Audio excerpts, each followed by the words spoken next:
ഒന്ന് ദിനവൃത്താന്തം അധ്യായം 29. ദേവാലയ നിർമ്മിതിക്ക് കാഴ്ചകൾ.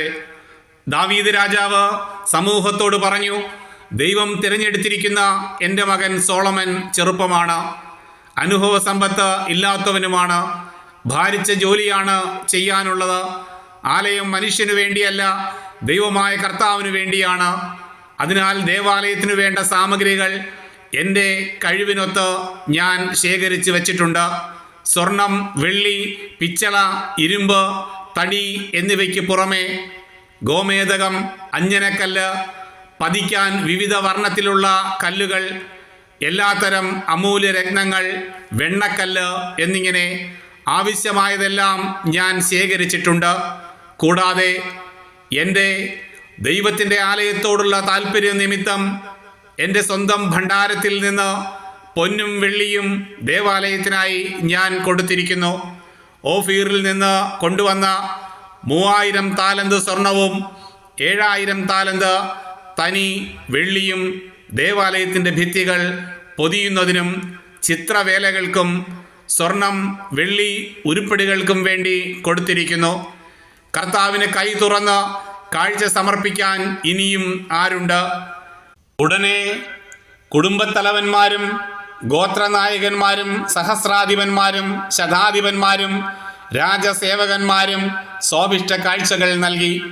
ദേവാലയത്തിൻ്റെ പണിക്ക് 5000 താലന്ത് സ്വർണവും 10000 തങ്കക്കാശും 10000 താലന്ത് വെള്ളിയും 18000 താലന്ത് പിച്ചളയും 1,00,000 താലന്ത് ഇരുമ്പും കൊടുത്തു. അമൂല്യരത്നങ്ങൾ കൈവശമുണ്ടായിരുന്നവർ അവ ഗർശോന്യനായ യഹിയേലിൻ്റെ മേൽനോട്ടത്തിൽ കർത്താവിൻ്റെ ഭണ്ഡാരത്തിൽ സമർപ്പിച്ചു. പൂർണ്ണ ഹൃദയത്തോടെ സ്വമനസ്സ കർത്താവിന് കാഴ്ചകൾ ഉദാരമായി സമർപ്പിക്കാൻ കഴിഞ്ഞതിൽ ജനവും രാജാവും അത്യധികം സന്തോഷിച്ചു. എല്ലാവരുടെയും മുൻപിൽ വെച്ച് കർത്താവിനെ സ്തുതിച്ചുകൊണ്ട് ദാവീദ് പറഞ്ഞു, ഞങ്ങളുടെ പിതാവായ ഇസ്രായേലിൻ്റെ ദൈവമായ കർത്താവേ, അങ്ങ് എന്നേക്കും വാഴ്ത്തപ്പെട്ടവൻ. കർത്താവേ, മഹത്വവും ശക്തിയും മഹിമയും വിജയവും ഔന്നത്യവും അങ്ങയുടേതാകുന്നു. ആകാശത്തിലും ഭൂമിയിലുമുള്ളതെല്ലാം അങ്ങയുടേത്. കർത്താവേ, രാജ്യം അങ്ങയുടേത്. അങ്ങ് എല്ലാറ്റിൻ്റെയും അധീശനായി സ്തുതിക്കപ്പെടുന്നു.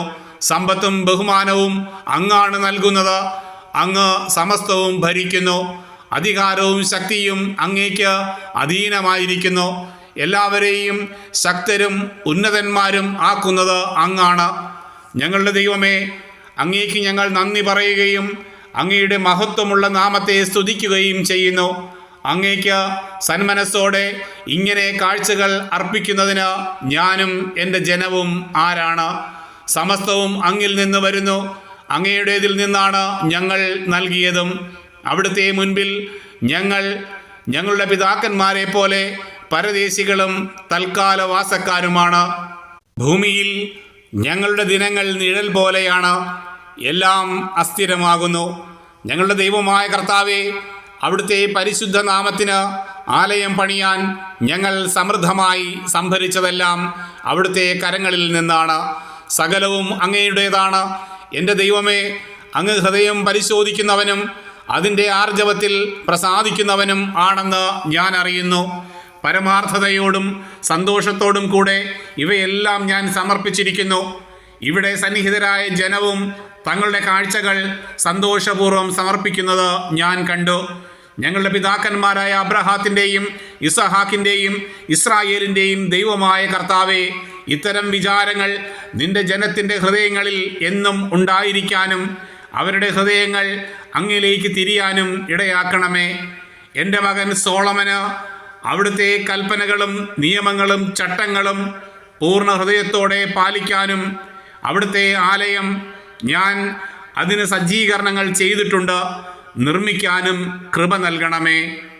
ദാവീദ് സമൂഹത്തോട് കൽപ്പിച്ചു, നമ്മുടെ ദൈവമായ കർത്താവിനെ വാഴ്ത്തുവിൻ.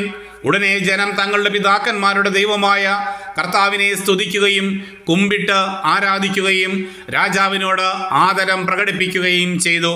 പിന്നീട് അവർ കർത്താവിന് ബലികൾ അർപ്പിച്ചു.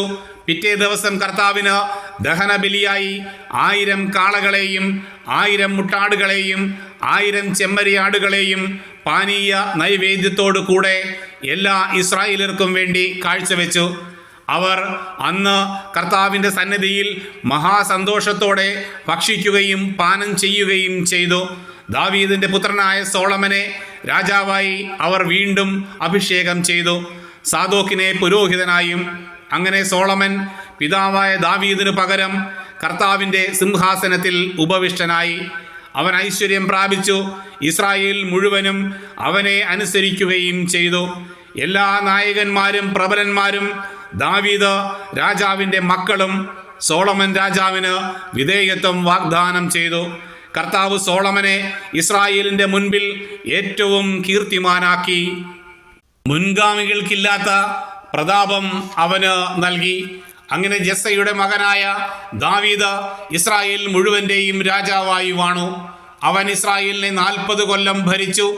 7 വർഷം ഹെബ്രോണിലും 33 വർഷം ജെറുസലേമിലും. ആയുസ്സും ധനവും പ്രതാപവും തികഞ്ഞ വാർദ്ധക്യത്തിൽ അവൻ മരിച്ചു. മകൻ സോളമൻ പകരം രാജാവായി. ദാവീദ് രാജാവിൻ്റെ പ്രവർത്തനങ്ങൾ ആദ്യന്തം പ്രവാചകനായ നാഥാന്റെയും ദീർഘദർശികളായ സാമുവൽ, ഗാദ് എന്നിവരുടെയും ദിനവൃത്താന്ത ഗ്രന്ഥങ്ങളിൽ എഴുതിയിട്ടുണ്ട്. ദാവീദിൻ്റെ ഭരണം, ശക്തി, അവനെയും ഇസ്രായേലിനെയും ചുറ്റുമുള്ള രാജ്യങ്ങളെയും സ്പർശിക്കുന്ന കാര്യങ്ങൾ, ഇവയെല്ലാം ഈ രേഖകളിൽ വിവരിച്ചിരിക്കുന്നു.